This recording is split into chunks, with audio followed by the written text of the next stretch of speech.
Strength training in itself is really challenging. And I think a lot of people struggle to make progress. And unfortunately, a lot of people waste their time in the gym. So I consolidated a few of my top priorities when it comes to foundational strength training principles so that you can make the most out of your valued time spent in the gym. So, first and foremost, before we get started, I want to make it abundantly clear that we are looking at these principles under the microscope, that your goals are building muscle, strengthening joints, improving bone density, improving function and performance, aka your goals are strength training. So you need to be able to apply these specific principles to your life, which considers your goals and your access to equipment and your limitations and your experience. As you can imagine, there's no one size fits all approach, but there are standards that we can all follow. So while these principles may differ if we were talking about cardio training or high intensity training, a reminder that what we talk about right now is under the lens of strength training. So with that being said, the first thing that I want to prioritize is stability. And when it comes to strength training, stability is your friend. More stability equals better control of the movement. I think you can imagine that if you were more stable, you have a better chance of increasing your range of motion and using more weight, more resistance. So when those things happen, there's a better chance that you make gains of building muscle, building strength. Looking at the woman on the far left, you can see her foot is elevated on a Bosu ball. I think you can imagine that that would be a relatively unstable environment. And it's a very common misconception that people think the more difficult an exercise is, that the better it is for me. So I think we would say that the picture on the left is more difficult than the picture in the middle, where the gentleman is holding on to some form of assistance. But that doesn't mean that it's a better exercise. If you are worried about not falling over, you are not going to be able to build muscle to your fullest potential. So looking in the middle, the guy's holding on to a dowel. That's kind of the middle ground of stability. I use that exercise quite often. And then looking to the right, this would be the highest degree of stability. This guy is using what's called a Smith machine. So he's not worried at all about balance, or very minimally.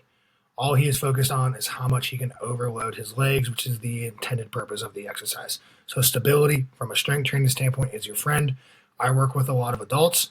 It's not far-fetched to use a machine and a Bosu ball in the same workout. Maybe we start the workout with a Smith machine split squat, and by the end of the workout, we're using the Bosu ball for a core exercise. The next one is intensity. And when I mention intensity, I don't mean Shanti, insanity, 30-minute HIIT workout, getting all hot and sweaty. I mean proximity to failure, meaning your muscles are getting close to failing or fatiguing out. With intensity, there is a really useful subjective chart that we use, and it's called reps in reserve. And again, it is subjective, but it's a great way for you to communicate with yourself. It's a great way for you to communicate with a coach.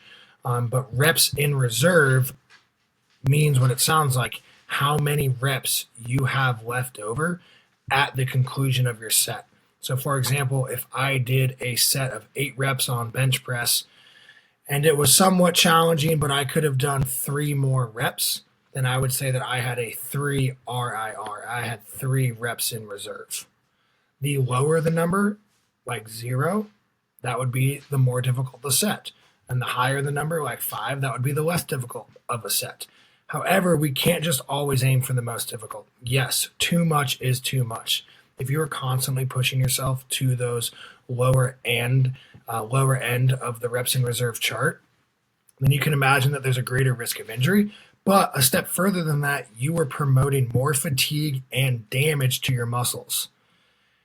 And unfortunately, when it comes to strength training and building muscle, if you're super fatigued, like your central nervous system is super tired, and if your muscles are super damaged, well, then your body is going to spend that valuable energy on repairing the damage and or recovering from the fatigue, and it's not going to be able to build muscle. So doing too much does put not only injury at a higher rate, but also it reduces the rate of you actually getting the gains that you are looking for. So depending on experience, there's a golden zone.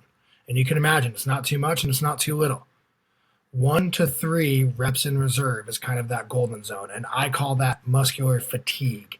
It's not true failure, but it's fatigue. When you finish the set, you have 1 to 3 reps left over. And then take that a step further. Your target, again, depending on your experience, is 1 to 4 sets of that golden zone, 1 to 3 RIR per muscle group per week. I do a lot of full body training. You know, if you do one-on-one online fitness coaching with me, you do a lot of full body training. Let's say that I did squats on Monday and I did 2 sets at 2 RIR. Well, there's 2 sets for my quads and glutes. And then come Thursday, I do reverse lunges and I do 1 set to 1 RIR. Well, there's 1 more set in the golden zone. So now on the course of the week, I have 3 sets in the golden zone for my quads and my glutes. So that's kind of the intention around intensity. Not too much, but again, we want to give our muscles a reason to grow. We want to promote growth. So that brings me into my last point. This is probably the one that you have heard the most of. It's a very common term, and that's progressive overload. Progressive overload is a principle.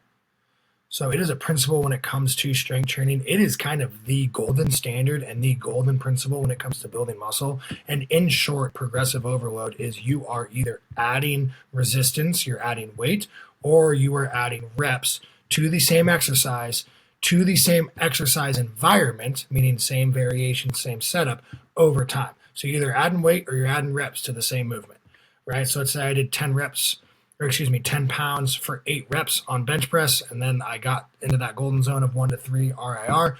And then 2 weeks down the road, I did 10 pounds for 12 reps. Well, that would be progressive overload. And then eventually I jump up to 15 pounds and I'm not able to do 12 reps, but I can do 8. Well, then I'll just rinse and repeat. Then I'll try to do 15 for 10 the next time, and so forth. So the diagram on the left over here is a decent representation of progressive overload. However, that makes it seem like it's easy.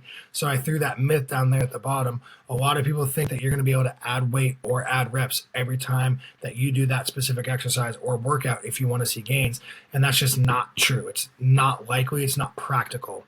There are a lot of situational factors at play, like what your experience is, how many times you've done that exercise, how many times you are doing that exercise in that specific macro cycle. You might progress a couple times and then stall out, and it might take 3 weeks of doing the same exercise at the same weight, and then you might make that next jump. But think about it. If you do 5 reps of 100 pounds and you are at a 2 RIR, and then you do 5 reps at 100 pounds, again, the same thing 2 weeks later, but now you're at a 4 IRR, that weight got easier. You are able to move 100 pounds for 5 reps a little bit easier. That's progress, man. So that takes me kind of to my next point. With progressive overload comes monitoring and tracking your weights. And this is where I see a lot of people struggle. And it's a very simple concept, but it just takes one more little bit of effort during your workout. So I get that it's challenging. But look at the bottom, what I say right there. If you're going to do it, you might as well do it. If you're going to work out and if you're going to put in all this effort, you might as well take that next step and just at least write down what you're doing so that you have something to base your next workout off of. So you know that if you do one-on-one online fitness coaching with me, you can just do it right there in the app. So you see I have 8 reps, 50 pounds. I even put a note down there, 2.5 RIR. Something as simple as a piece of pen and a paper works as well. You don't have to write down everything, and you shouldn't, because that gets confusing and clustered. But you should at least write down your last set, what weight you used, how many reps you did. It's an accountability factor. It acts as a motivator. And again, I'm talking about making the most out of your time in the gym. So if you're doing progressive overload and you are writing down your weights, you are making more out of that time than if you were kind of just winging it and going off of vibes.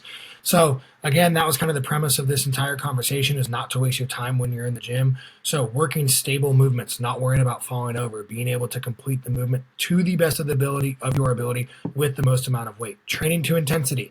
And again, not P90X, getting all hot and sweaty intensity, but proximity to failure, getting near that golden zone of 1 to 3 reps in reserve. And then recording your metrics and then trying to improve over time. And a reminder, it takes a lot of time.